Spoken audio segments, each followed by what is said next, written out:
à tous. Alors je vais essayer de vous présenter, de vous réexpliquer, de vous expliquer brièvement. Cette vidéo, ça sera sans coupure, sans montage. Donc ce qu'est une fonction polynôme du second degré et comment l'étudier, du moins les bases de l'étude. Alors d'abord une fonction polynôme du second degré, elle se note de cette forme. Ax carré plus bx plus c. On peut également la noter, on verra plus tard. Déjà on a ce terme a qui, en fonction de son signe, plus ou moins, indique le sens de variation de la fonction. C'est le plus important. On va se concentrer là-dessus. B et C sont également utiles, mais on ne va pas se concentrer sur ces nombres ici. Donc si A est positif, c'est-à-dire plus grand que 0, la fonction va être dans ce sens, c'est-à-dire décroissante puis croissante. Si A il est négatif, plus petit que 0, la fonction va être dans ce sens. Il faut connaître par cœur ou pas. Facile à mémoriser. Par exemple, négatif, donc ça commence en bas et ça finit en bas, dans le négatif. Ici, ça commence en haut et ça finit en haut. On est d'accord? Négatif, on peut imaginer un sourire vers le bas. Positif, on imagine un sourire vers le haut. D'accord? Voilà, c'est positif. Facile de retenir, n'est-ce pas? Ensuite, donc ça c'est le A. On continue. La fonction elle peut s'écrire différemment. Elle peut aussi s'écrire f de x égale a, donc c'est le même a que tout à l'heure, x moins x1 facteur de x moins x2. C'est quoi x1? C'est quoi x2? C'est ce qu'on appelle les racines. C'est quoi les racines? C'est là où l'axe traverse, c'est la fonction, pardon, traverse l'axe des abscisses. C'est quoi l'axe des abscisses? C'est cet axe-là. Abscisse. Ok? Donc là, on a l'axe des abscisses. Une fonction, n'importe laquelle, elle passe par un point, deux points ou aucun point. On va revenir dessus. Là, ce que j'ai dessiné, ça passe deux fois par l'axe des abscisses. On est d'accord? Ça croise deux fois l'axe des abscisses. On note que le point qui est à gauche, c'est x1, le point qui est à droite, c'est x2. D'accord?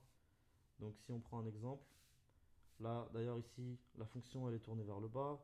On peut imaginer un visage triste, d'accord? C'est tourné vers le bas, c'est négatif. Donc ici, le A qui est là, il sera négatif par rapport à notre exemple que je viens de dessiner. Ok? Donc dans l'exemple, il est négatif. A ici est, hop, A est négatif.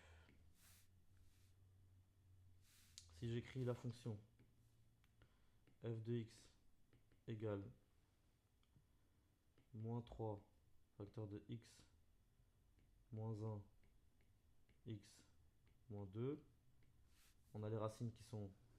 Donc ici, il faut prendre le signe inverse. La racine, on a écrit moins 1, donc la racine, ce sera 1. Ici, il y a écrit moins 2, la racine sera égale à 2. La fonction, elle sera orientée, comme il y a un moins, vers le bas. La racine, la première, à cet endroit-là, ce sera 1. La deuxième, c'est 2. Ok? Ensuite, un autre exemple. On va prendre f de x égale 3x, 3x moins, disons plus, 2 facteur de x moins 2. On prend le signe inverse.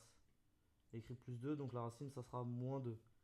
Ici, écrit moins 2, donc la racine, c'est 2. Donc là, on a deux racines. Ça veut dire que la fonction, elle passe deux fois par l'axe des abscisses. Hop.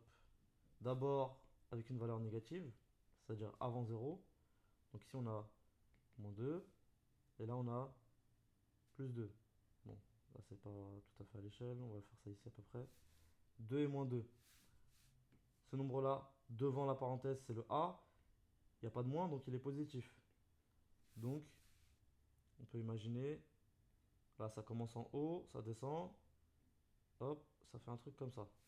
Voilà, on a dessiné l'allure. Là depuis tout à l'heure on dessine des allures, c'est ce qu'on appelle l'allure de la fonction. Il y a un autre type où on a dit qu'on pouvait avoir une solution, deux solutions ou aucune solution. Là je vais les refaire rapidement. Donc là, si ça passe deux fois par l'axe des abscisses comme là, ou là, l'axe des abscisses c'est bien sûr c'est l'axe qui est horizontal, c'est celui-là, l'axe des abscisses. Ici, on est passé une fois, deux fois, une fois, deux fois. Donc on est dans le cas où on a ax moins x1, x moins x2. Et on peut déterminer x1, x2 graphiquement, avec la calculette, etc. On est capable de retrouver ça. On y reviendra. Ensuite, il y a un deuxième cas. C'est la fonction qui passe à un seul endroit par l'axe des abscisses. Donc là, c'est dessiné à main levée. On va dire que c'est que cet endroit-là. Ok. Donc là, on a que ça.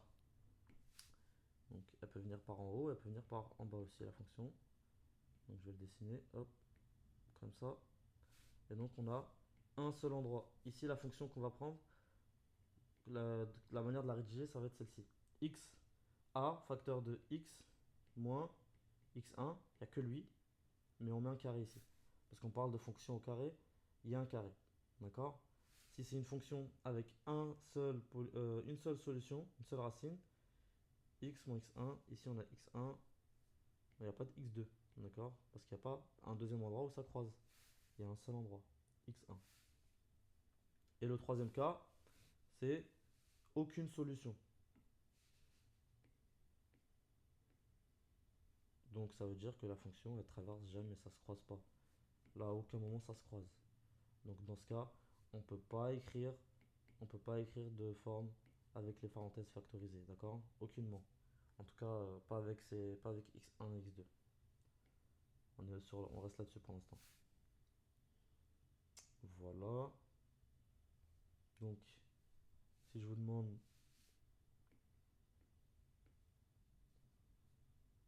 de me donner une solution ou une forme plus ou moins à cette équation, là ça passe par 3.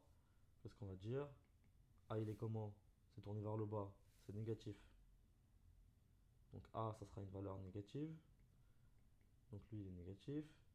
Ensuite x moins, la solution c'est 3. Ou alors l'inverse, c'est peut-être plus parlant aussi. Si je vous donne l'expression